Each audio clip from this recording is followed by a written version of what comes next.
kosti nemaju, svako stablo oni vrebaju.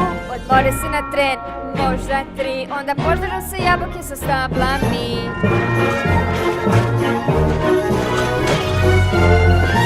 Oni ne mare za ništa, samo žele se kosti i pritom još čitav voćnjak ugrozi.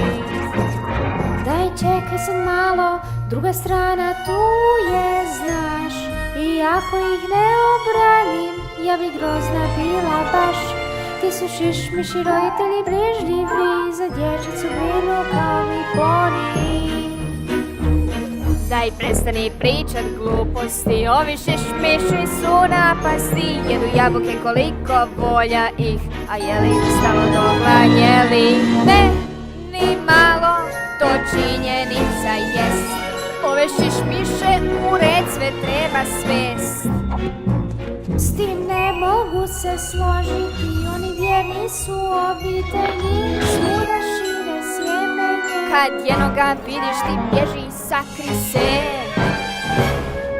Veliki su i ružni i strašno zli, gle što od stabala su uradili. Pomažu da tvoja stabla rastu bolje.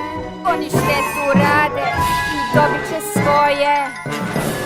Tu sumnje nema, Fluttershy, da se njima mora stat na kraj. Tako je, moramo njih riješit se, nek šišmiši gadni gume se. Svodi se na činjenicu tu, otić moraju jer pretjerali su. Protjeraj šišmiše, štetočina riješi se. Protjeraj šišmiše, štetočina riješi se. Protjeraj šišmiše, štetočina riješi se. Sve svodi se na činjenicu tu, otić moraju jer pretjerali su.